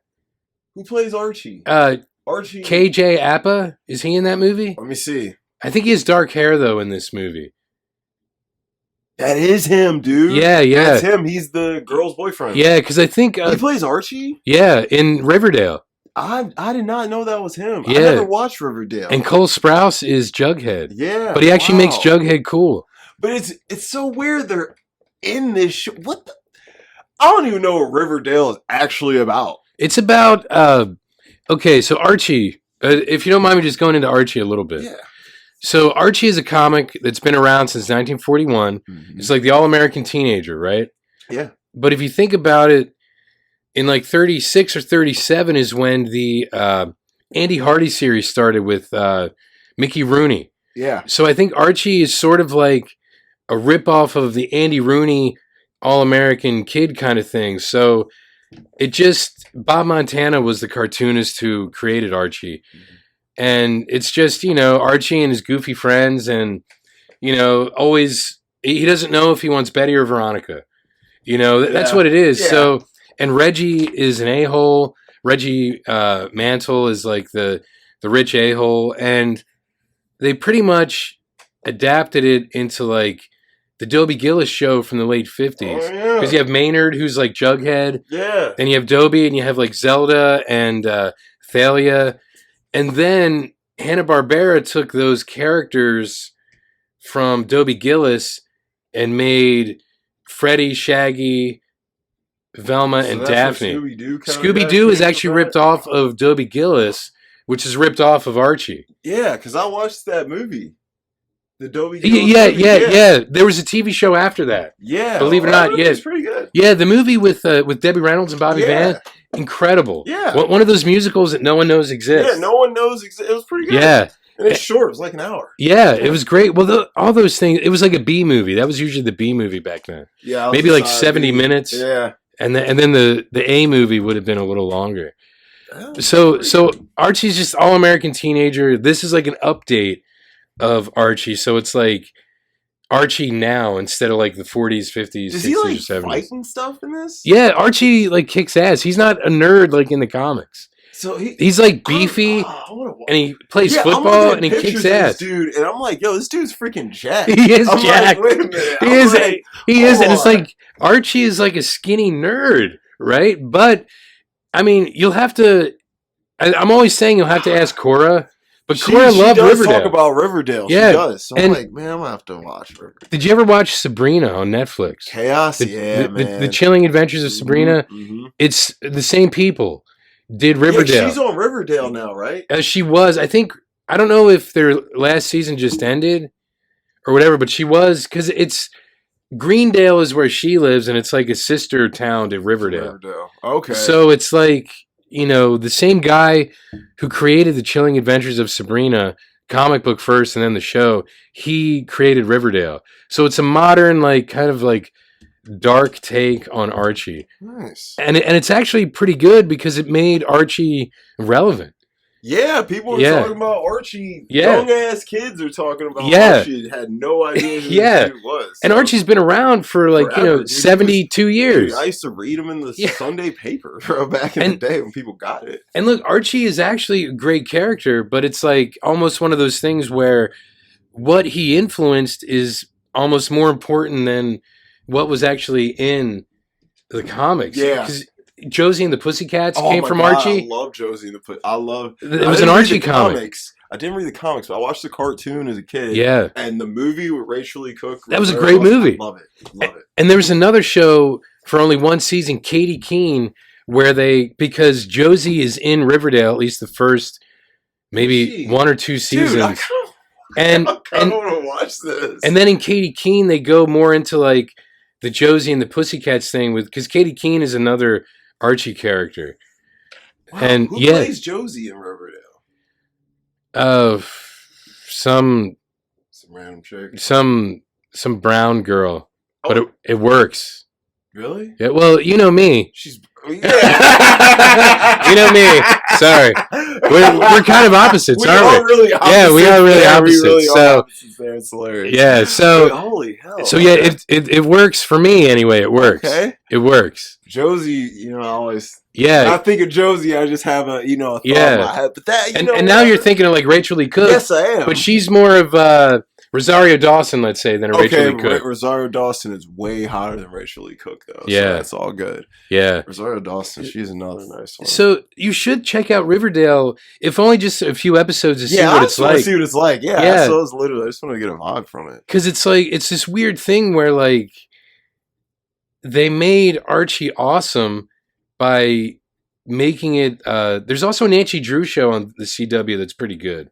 That's you were telling me about that. It's sort of the same kind of formula where they take like Scooby-Doo but take out the dog. Yeah. So it's like even Riverdale, it's kind of like a murder mystery the first season. Everyone praises like the first couple seasons. They're like, bro, the first couple seasons of Riverdale is crazy. And then it jumps the shark like every other show does. I mean, even the Flash and Arrow jump the shark after a while. That's why I hate TV shows. Yeah. You know how I feel about shows. But you still have like those first few seasons where you're like, this is incredible to see. And the dude that plays Archie is really good. Anyway, I'm sorry. Back to The Hate You Give. No. Oh, well, I wasn't even talking. I did just watch that. So yeah, was it good? It was very good. It's based on a book. I know that. Yeah, it was very good. I do think, you know, it was a strong film, especially for this time. All the actors were really great. The lead girl was really good. She was incredible. I mean, it's definitely a film. It plays into today's tropes and a lot of stuff that's been going on today, you know, with the racial injustice with the police and things like that. So I won't say it's a film for everybody because you know some people have extremely strong opinions on that and they don't want to get into that stuff. So I won't say it's for everybody, but it's definitely a good film that anyone could get on board with. That's her. Yeah, this is her. She's pretty. Yeah, She's pretty. yeah. I do like the look they gave her though. With Yeah, the yeah. and the leopard skirt and stuff. Okay. Yeah, like it's not bad. Okay. Like they do a really good job. Sorry, I I just showed him Josie from Riverdale. Yeah, I had to see her. And I'm sure there's some Riverdale fans out there be like, "Well, you don't know about Josie." No, I don't know about Josie. Yeah. But yeah. So, Hey You Give was good. I definitely think it was a strong film. It was a powerful film. I did enjoy it a lot. I watched that. I watched another good one though. We were just talking about. We weren't talking about. I brought it up earlier. Jason and the Argonauts. Oh, did you watch that? I did. It was incredible. Incredible. Man. Those skeletons. The skeletons, bro. Yeah. I'm like, this is the 60s? Yeah. I'm like, hell, this looks like this was 2005. Was that Ray Harryhausen who did the special effects? Hold on, let's look. Because he's like the special effects like wizard back then. Dude. Stop motion, but making it look like you're actually there with it. Because, using like stop motion miniatures, but then the editing is what made it incredible. I haven't seen that in decades, but I still remember it from when I was a kid because it was that good. Dude, it was because my dad loved those movies. I don't know if he did. I don't think he did. Really? I'm not seeing it on here on his no, because he did Clash of the Titans. He did do Voyage of Sinbad. Oh, maybe that's what I'm thinking of. He did. Oh, he worked on Mighty Joe Young. I remember that movie. Wow. Dude, Wait, Mighty Joe Young in the 90s or the third? Okay. 90s. I loved Jason and the Argonauts. It was you know what it reminded me of? It reminded me of the Goonies. Just like a fun adventure movie where the bros they come through and they, Yeah. No, no, it says he did do, huh? Oh no, he did it. I guess so. Wait, did he? Yeah, it's right there. I can't even see it. Yeah, the second paragraph. Right. Oh yeah, Ray Harryhausen. Wow, yep. I didn't see it on here when I was looking at his film. Yeah. Well, Ray Harryhausen is like the special effects guy. So like, honestly, without what he pioneered, we probably wouldn't have had. Dude, we wouldn't have got Nightmare Before Christmas and all kinds of stuff like that. And also think about like what we talked about a couple weeks back, like George Lucas forwarding what he started. If he wouldn't have started it, and probably because I'm sure a lot of the special effects would have been like those like matte paintings that they have to add in later. Yeah, you needed someone like a Harryhausen because think about like Jabba the Hutt. And guys like that for sure. Greedo and weird characters. Yeah. And they looked fine for their time. George Lucas and Spielberg, they just went crazy. I can make it better. No, you can't. Yeah. It's a timepiece. It works for the time. So I was very impressed with Jason and the Argonauts. Just from its stop. I love the movie and the story alone, but the freaking effects were insane. I'm like, how did they get these things to scale like this? And I'm not sure if it's like I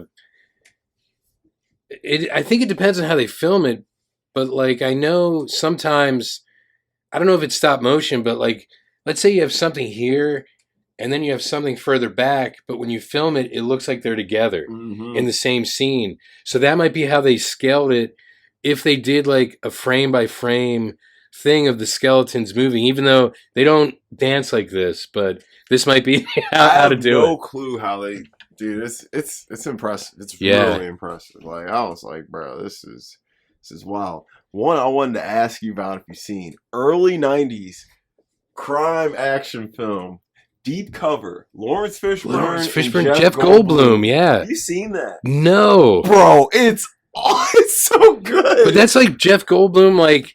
Wait, what year did that come out? 92. Wow, that's even before Jurassic Park. Yeah. So that's before like the Goldblum Renaissance. Yes, dude. Post The Fly. Probably his best role after The Fly, for sure.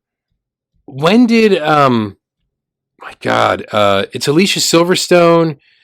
The dude that he was also in Clueless, and I forget his name, Jeremy something maybe. He ended up being in like Law and Order with Anthony Anderson towards the end of the original. He's in Clueless, you said? Yeah, he's in Clueless. He's the guy. He's the guy that drove the Camaro. Oh, the guy who leaves her. Yeah. That guy. It was Jeff Goldblum. Alicia Silverstone played his daughter. I loved Alicia Silverstone. And it was kind of a crazy movie. and I can't remember the name of it. It would have been after Clueless, though, I think. So it would have been probably after Jurassic Park. Anyway, Deep Cover. How was Deep Cover? Oh, it was amazing, bro. It was incredible. I was like, bruh. First things first, I went into it. Well, first, I watched it after I got back from Kentucky at about 1 o'clock in the morning. Wow. Which is, I remember I had to go out of town. Yeah, it was awful. It was awful. It was a big waste of time. And that's terrible. Yeah, I wasn't a fan of that. Jeremy Sisto. That's his Jeremy name. Sisto, yes. His name. But, yeah. So I was like, I was awake though because I just, I was up. Yeah. So I was like, I want to watch maybe a film or two. So I watched Deep Cover because I was like, this movie's considered like a hood classic, bro. And I'm like, I've seen all like the classic hood movies. And I'm like, I don't think I've seen this. Man, I put it on. I was thinking it would be, okay. Yeah. Bro, it was freaking awesome. Really? It was awesome. Great story, great action. Jeff and Lawrence, great chemistry. Are they cops or? Lawrence is a cop. Okay. Jeff is a lawyer / drug dealer. What? But Lawrence Fishburne, he's undercover as a drug dealer. So they end up working together. But he gets in, Lawrence Fishburne gets in way too deep. And like, bro, it gets crazy, bro. They do some, I didn't expect it to have as good of action as it had. It had some really good action sequences in it. And Bill Duke directed it. Oh, Bill Duke from Predator. Yes. Bill Duke, he's a good actor and a good director. Yeah, he is. Like, yeah. I was like, Bill Duke directed this? He was also in, I think, Commando. Yes. I'm like, he's a great. I was like, bro, he was really talented. I had no clue he had directed it. Yeah, Bill Duke, man. Bill Duke. I was like, bro. He's actually one of my dad's favorites. Anytime Bill Duke would be in anything or direct something, he would watch it because he loved Bill Duke. Bro, Bill Duke. Yeah. Directed his ass off with Deep Cover. I was very, very impressed with what he did. I was very shocked. So much so that I bought the Criterion for it right after. Hell yeah. Wow. I was like, wow, they have a Criterion collection? Yeah. That's what I was like. So it must have some, it's got some traction. Yeah. It's got one. But I'm like, wow. And it's a sweet cover too, dude. It's got like, hold on, I gotta show it to you. Okay. It's got, Hideaway is that film with Jeff Goldblum and Alicia Silverstone. I never saw that. It's I can't remember much about it, but I know it was good and it had a great soundtrack. Hideaway. Yeah. I don't know if it was like this dude was like possessed or something, and if that's like where the title comes from. But it's kind of like a suspense horror kind of film. But it came out in 95, so it was after Jurassic Park. Like, I think Clueless is 95 as well. Yeah, yeah. So around the same time. Dude, look how sweet that cover is. Oh, wow. Right? It's I saw the cover. I was like, dude, that's badass, man. Yeah, that's... yeah, dude. Bill Duke. Wow. Bill Duke. I remember... God, yeah, he worked with Schwarzenegger a couple times. They must have got along well. Yeah. Dude, I loved him in Predator, though. He was on Carl Weathers' ass. Yeah. He's like, bro, I'll leave your ass over here and find out you're doing something shady. I was sad when he died, too. Oh. I wonder, like, if he... Because, look, McTiernan did Predator. He did. And I don't remember who directed Commando, even though I do love Commando. Commando's great. But, like, I wonder if, if he worked with enough great directors... that he learned. He probably learned a lot. Yeah. Because that's what Jerry Lewis did when. Mark L. Lester. Oh, okay. I think he also he was like a I'll say like a low budget action director in like the 80s and 90s. He did do some good action movies though. Mark L. Lester. Dude, Commando alone. That's one of the best, probably most underrated. Yeah. I felt like, everyone always was talking about Rambo and shit like that back then. I'm like, don't sleep on Commando though. There was one with Dolph Lundgren and Brian Benben. Oh my God, Dolph Lundgren. I wonder if he directed that one. I forget what it's called now. Hold on. Dolph Lundgren. Yeah, man, Deep Cover was awesome. I watched just a few interesting things. Dude, you know what I watched? Like, I've seen it before, but it's a great film. I Come in Peace. You might have seen it. Oh, what? Wild Things. With Matt Dillon and I saw it a long time ago. Yeah. Yes. Denise Richards and Nev Campbell, and Bill Murray randomly in there. Oh, that's right. He was. He's a lawyer. He's funny as shit in that movie, bro. That movie's pretty underrated, I think. Yeah. Because I used to watch with my uncle when I was a kid, because, he was a perv and he liked a certain And you get to see, like, Kevin Bacon's junk, right, at one point. Do you see Kevin Bacon's junk? Or at least, like, you definitely a see scary shadow of it. Some parts of him. Yeah, and you're Kevin like, oh, Bacon, God, Kevin Bacon. Yeah, right? He Footloose? Come on, bro. He doubled as Bowie's codpiece in Labyrinth. Chill. I'm convinced Bowie just put a bunch of socks in there. But yeah, dude. Yeah, Wild Things. It's been a while. Yeah, it's a fun one, man. I had a lot of fun watching it. I forgot how good it was. But look, that's back when Denise Richards was like the hottest thing. Fine, bro. Yeah. She was real nice back then. Yeah. I'll argue Nev Campbell was looking just as good in that movie. Well, she was looking good.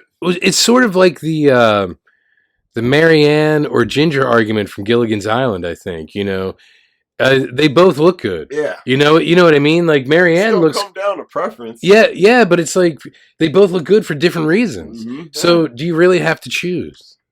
Yeah. Okay. I mean, you're gonna have to choose, man. You can't do both. Yeah, you can't. I'm just saying, like, you can try. But eventually it's gonna fall apart. Yeah, that's true. Eventually you just end up with a skipper. They're gonna end up killing each other. If they're on board at first, one of them's gonna be like, "All right, I'm not on board anymore." Yeah, you know how it goes. But yeah, that was a fun one, man. I watched a bunch of crap. I was like, oh yeah, I was watching a bunch of crap.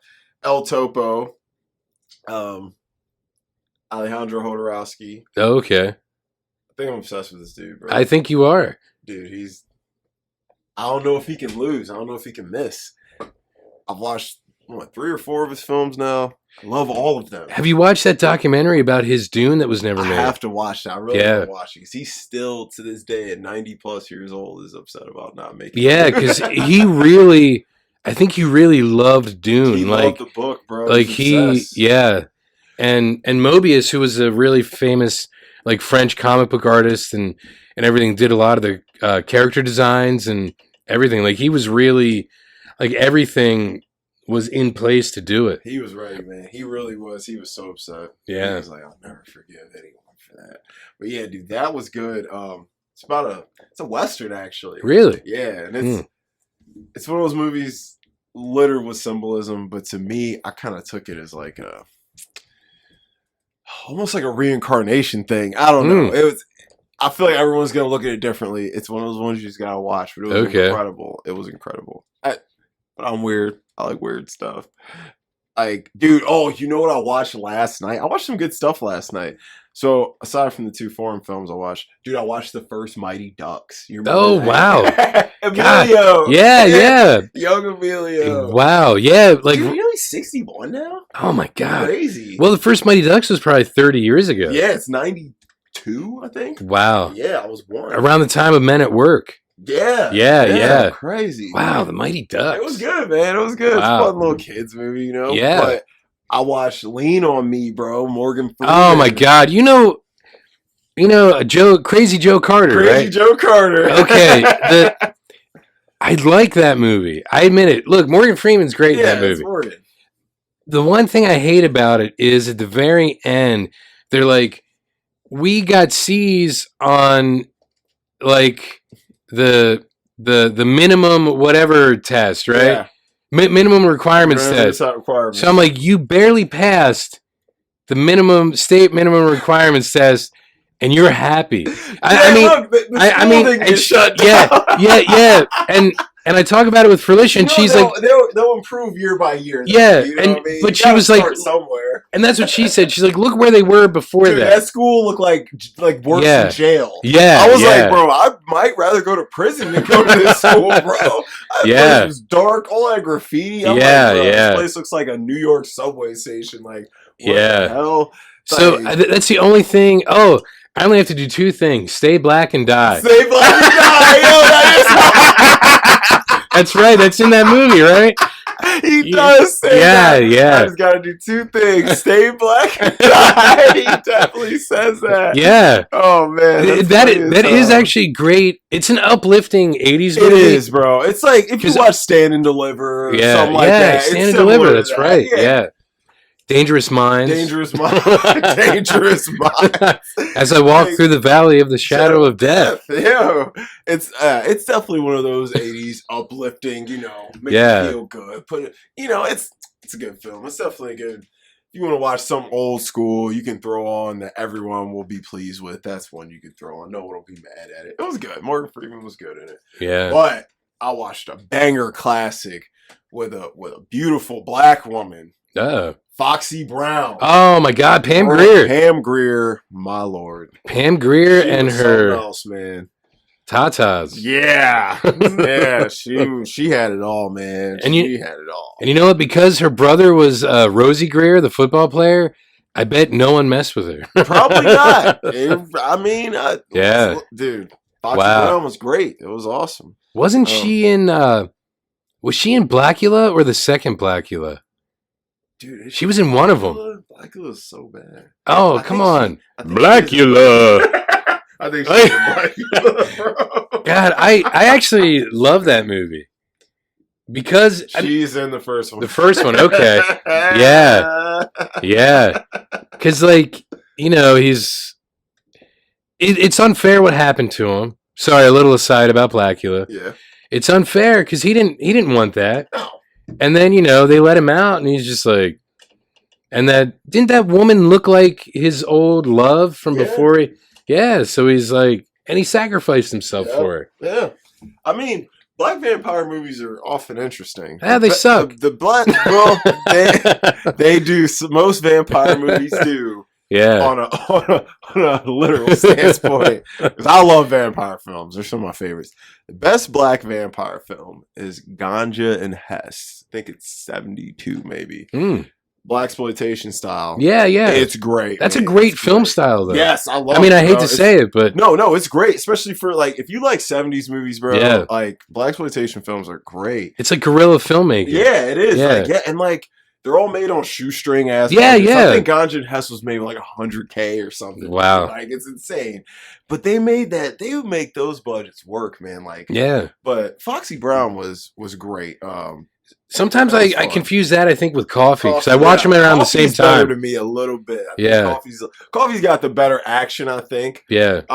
So tell me what Foxy Brown is about to refresh my memory. So Foxy Brown, I watched them both, but so Foxy Brown, Pam Grier's dating a dude. He was a cop, and these drug dealers, they think that they killed him, but he actually isn't dead. He got actual facial reconstruction surgery, so he could walk the streets again.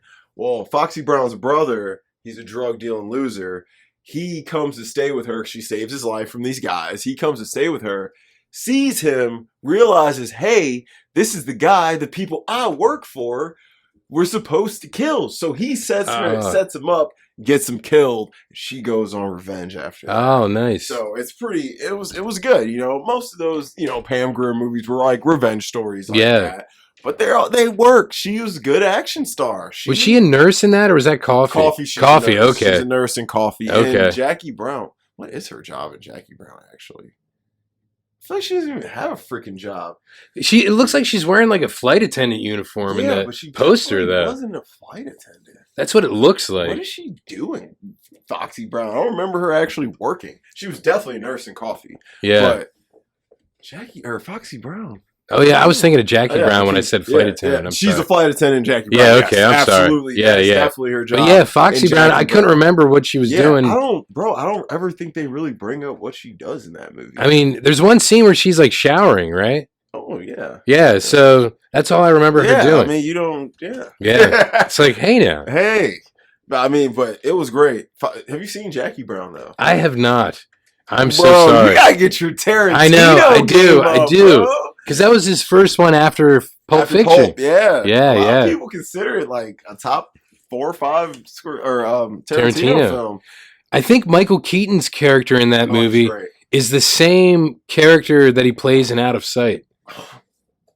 Because in Out of Sight, he's dating J-Lo's character at first. Because he has that T-shirt that says like FBI or whatever. And Dennis Farina as her dad is like, do you have another one that says Undercover? That's right. Yeah. That's funny as hell. Yeah. Yeah. Jackie Brown's great, man. You get some some good performances in there. I love Robert De Niro and Sam Jackson in that movie. They're the most odd pairing, but they work so well. Wow. You gotta check out Jackie Brown. It's good, man. Dude, you need to just honestly, you need to run a Tarantino thon, bro. From Reservoir to Once Upon a Time, you need to run that because you know what Mark texted me the other day? He's like, I just finished Once Upon a Time in Hollywood. Bro, it's amazing. And I was like, hey, what'd you think? He's like, I loved it. It's amazing. Yeah. It's one of my favorite movies. Yeah. Were you talking about it the other day? So many times now. I just find myself throwing it on all the time. Were you talking about it on Saturday? Yeah, I was talking about That's it. probably why you watched it then. Dude, it's so good. Yeah. So good. That makes sense. I was wondering, I'm like, why would he even watch it? But that makes sense if you were talking about it. Brad and Leo are just so money in it, dude. I freaking love them in this, dude. I don't know, like, if you ask me like why it's so good, I really couldn't tell you. It's just one of those films that it's probably just their chemistry. Yes, the chemistry is great characters. It's funny as hell, but the plot isn't. It's very thin for a Tarantino plot. Yeah, it's really two character studies about like a good like 8 months in these dudes' lives. Well, from what I saw of it, because I still haven't watched past that one part from. Did you watch the Bruce Lee part? Right? Yeah, up to that part. So I think from our very first podcast, I still haven't seen it yet. Finish that. But like, it seems like it's the. They seem to have the same kind of chemistry that like Clooney and Pitt had. They do. In Oceans. They definitely do. Because that Newman Redford kind of chemistry. Yes. Yeah. Very, very. That's a very good comparison. Yeah. Yeah, because Newman and Redford like. They might be like the OG dynamic duo. Yeah. Because Butch Cassidy alone coded them. Then, Brad and George are real good in Oceans. Yeah. But Brad and Leo, they're freaking money. They had so much fun making that movie together. They vowed to not retire before they can do another film like that again. That's awesome. Yeah, they were like, we got to do something like this again. Yeah. And I'm like, I don't know what Tarantino is doing for his last film. I know he said he wants to be a 70s movie. But I mean, dude, he might as well just call them back up. Yeah. And just be like, but I need all the Tarantino regulars in it. I need Sam Jackson, Kurt Russell now. Kurt Russell, yeah, he's in Once Upon a Time too. I need Kurt. I need Sam. I need Uma. What about John Travolta? Dude, he should bring him back. He should. Like, he's one of your best characters. One of your best characters. I'm like, Vincent Vega. Vincent Vega. I need him back. I need Christoph Waltz in it. Oh, yeah. Dude, I was watching Glorious Bastards the other day. So good. But I need him in it. What about Jamie Foxx? Tim Roth, yeah. Tim Roth. I need Michael Madsen. Michael Madsen, yeah. I need Vic Vega. Yep, Vic Vega. Mm-hmm. I'm assuming Vincent's brother. Yes. They were supposed to be, he was going to do a whole side movie with them two. Oh, really? Yep, but it got scrapped. That would have been perfect. I forgot who didn't want to do it at the time. I think it was Madsen, actually. Really? And he was like, I think he was sick of playing gangster characters. He was playing tons of thugs. I'm like, who gives a fuck? Yeah, you're getting paid. You know what I mean? That sounds terrible to say, but I think he looked back and was like, I should have just did it. Because wasn't he in like Free Willy? Yeah. You know what I mean? Like, dude, you want more Free Willy roles? Like, you know what he's good in? Free Willy sounds like something that would be written above a glory hole. Right. Like, come on, man. That was good. That was real good. Like, come on. Mike, he's in a good film I just watched with Johnny Depp and Al Pacino, Donnie Brasco. Oh, Donnie Brasco, He was good in there. He played a nice role in that. He was that was pretty good. I actually really liked Al Pacino in there.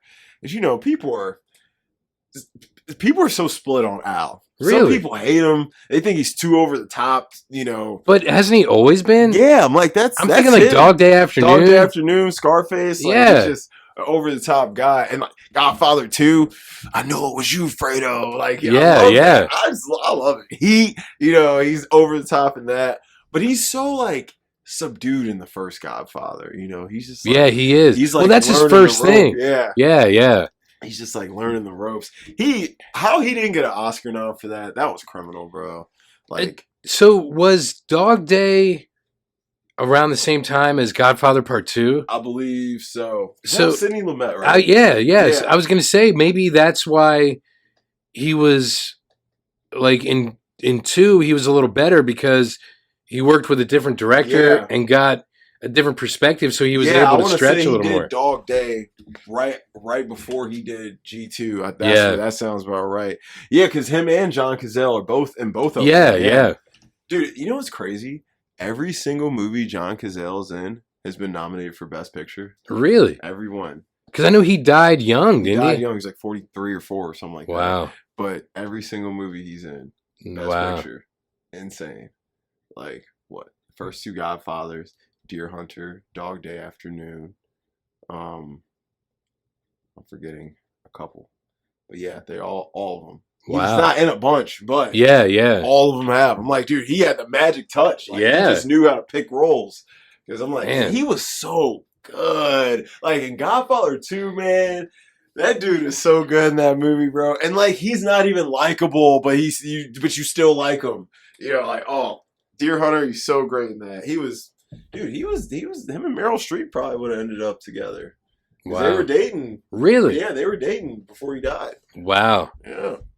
Wow. Man, he was a man. But, you know, before we wrap it up. Yeah, sorry. Is there anything else worth mentioning you watched? Well, you know, I always go back to Community. Oh, man, you've been on that kick. I have. That's your stuff. I started it again because I wanted Felicia to watch it. Okay. She's never seen it. No. She does love it. Oh, man, it's funny as hell. But I've been doing like, I think I was saying before we started recording, I was telling you like interviews with the cast and crew and Dan Harmon and just like what goes into like the writing and the production of it. Because you watch certain episodes like the one in the first season about chicken nuggets, there's that one scene, it's like The Godfather where like Troy's closing the door as Jeff's looking, and it's just like the end of The Godfather, and it's like a mob movie anyway. But like what goes into like all those great moments of not only like the characters being together, but how they homage films like the paintball ones that homage like Sergio Leone westerns or something, you know? Oh, he's the man. Like that's sort of what I guess I'm studying it maybe. Like that's why I'm rewatching them, because I'm looking at like different details and what like how these characters like interact with each other, and you could tell that even though Chevy Chase is there, like everybody loved each other, you know? Because I know there's probably some bad blood between them and Chevy after a while, but like you can tell at least in the first season, like man, they really enjoyed what they were doing. They didn't know if it was going to go anywhere, so they threw everything out there. Yeah. And it was incredible. I mean, you gotta love that. That's that magic that like the first few seasons of a show can have. You know? Yeah. Because then, you know, but over time the steam does fall off. Yeah. I'm only gonna mention one more film that I watched because I just want to know if you've seen it, which I'm sure you probably have. Pretty in Pink. Oh, you know what? You did review it.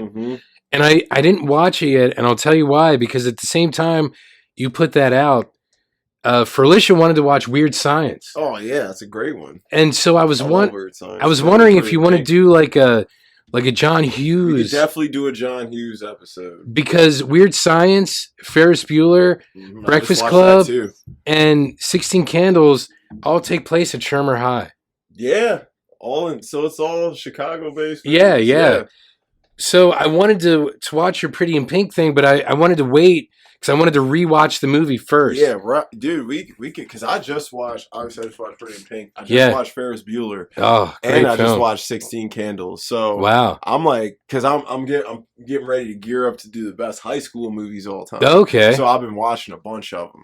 Yeah. I'll tell you right now, Pretty in Pink is probably not going to make the cut. Yeah, not sadly. It's sadly. Bad. No, but he only wrote it. Yeah, he only wrote it. Yeah. And like his direction, you could tell when his touch is there. Yeah, because like Breakfast Club that's the one. Yeah. You know, I mean, out of the Brat Pack movies, yeah, the one is The Outsiders, but Breakfast Club would be next. You know, Outsiders.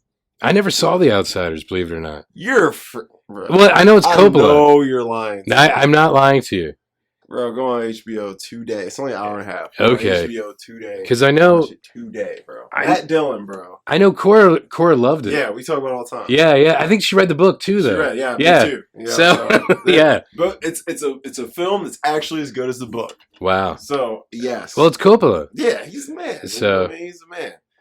Dude, listen, Bram Stoker's oh my God, he did that too. 2 and The Outsiders alone. And look, they're all 3 book adaptations. Yep. He's a great adapter. Yeah, so was Kubrick, though. Yeah, Kubrick. He might be the master of adaptation. So I wonder if he took a lot of cues from him and how to adapt.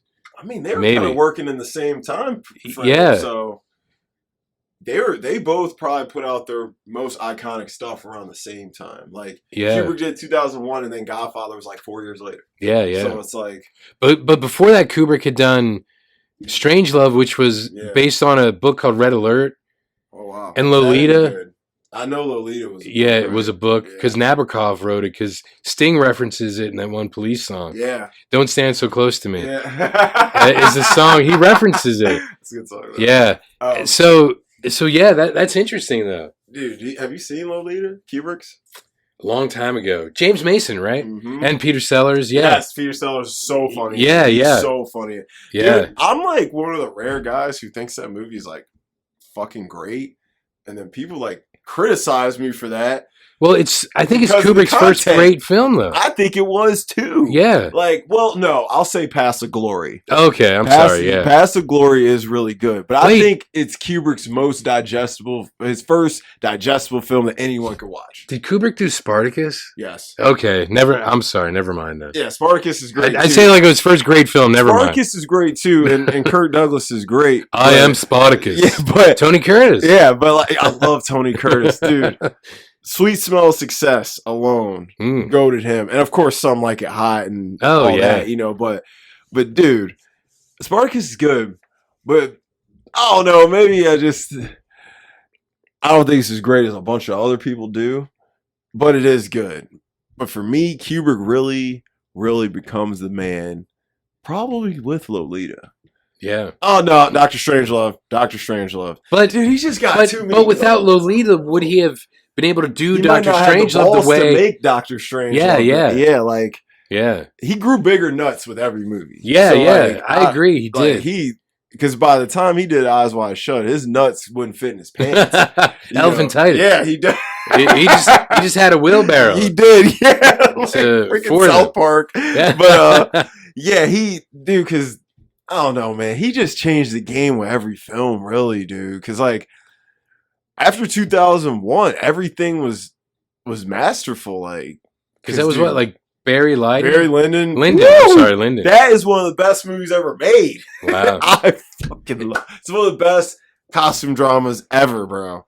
Like, so it's a period piece. It's a period piece that you should watch. Yeah. You and Felicia, that's y'all stuff. Yeah. Watch Barry Lyndon. It's great. And then watch Fanny and Alexander, Ingmar Bergman. Okay. Get your costume drama on and watch both of those.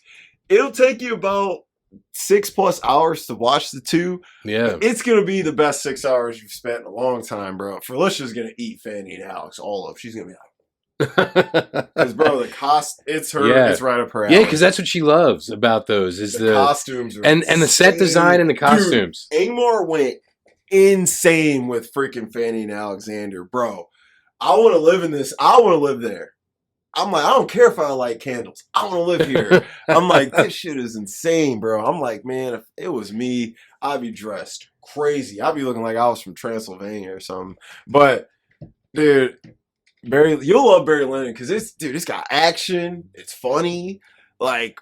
But Barry's not a likable dude. Like, I love him. Is that Ryan O'Neal or somebody? Who is that? Hold on. Let me. Because I can picture the poster in my head. Let me look. Because there was a time when I was really into Kubrick because of Clockwork Orange. Oh my god, I love that movie. So yeah. Good. Well, that's how we followed up 2001. It's Ryan O'Neal. It is Ryan O'Neal. Okay. Yeah, dude. What a follow up. Like, dude, honestly, like from the 60s up. He just couldn't miss, really, bro. Yeah. From the 60s up. And look, even Full Metal Jacket in the 80s. Bro, the first half of Full Metal Jacket, if not, the whole movie is good, But if you took that first half and made it a short, that'd probably be the best short film ever made. Yeah. Like, it might be. That movie's great, too. Like, dude. And look, Matthew Modine is actually a good actor. Oh, amazing. I mean, people know him now from Stranger Things, Mhm. but like the 80s, he was killing it, bro. Yeah. Like, Kubrick was the man, though. Dude, like, because Eyes Wide Shut, people sleep on that movie so much. I'm like, he got one of. I saw it in the theater, and you know why I don't like it? Why? Sidney Pollack is in it, right? He's also a great director. Mhm. They're going into his bathroom. There's mirrored columns. You see the cameraman in the mirror on the We column. talked about this. Yeah, we did. We and for did. some reason, it turned me off. And that's what stuff like that makes me think that Kubrick did not finish the film himself. Yeah. Because you know he was a psycho. Yeah, exactly. He would have never let that slide. Exactly. He And would've that's never what let that upset slide. me about it. Yes. And that is one thing that definitely makes me think Kubrick was not 100% involved in the final. And that's all I could focus on the rest of the film. I couldn't focus on Nicole Kidman's ass. I'm like, dude. I couldn't focus on anything. I'm like, that's right. She's a redhead. She's another beauty. And she's tall, too. Yeah. She's like 5'11", bro. Ooh. Oh, Nicole is nice, bro. Dude, even now, like, watch Paddington 1. Bro, she looks so good in that movie. Did you ever see Dead Calm with Billy Zane and Sam Neill and her? No, Sam Neill, bro. He's great. Super underrated. Yeah, he's great. Bro. It's from like 88. Like, I watched In the Mouth of Madness and Event Horizon. Mm. Wow. He's a really good actor. Look, there's a reason Spielberg chose him for Jurassic Park. That's probably his worst role. It probably, it but probably is his most wooden role. Yeah, but there's a reason he was chosen for it. I mean, dude, Sam Neill has some skills. Yeah. No, I've never seen that. It's good. Yeah, it's good. It's about like I think Billy Zane kind of hijacks like their boat. Oh, it's like a thriller. Yeah, it's a thriller. Oh, yeah.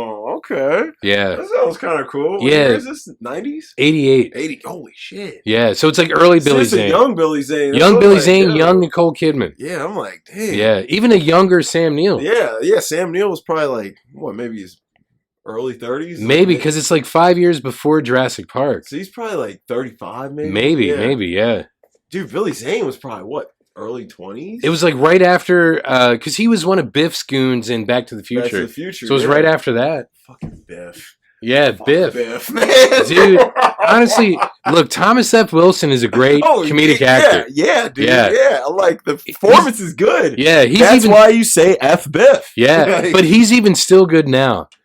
Believe it or not. I haven't seen him in anything in a while. He played the police captain in The Heat, which was a terrible movie with Melissa McCarthy and Sandra Bullock.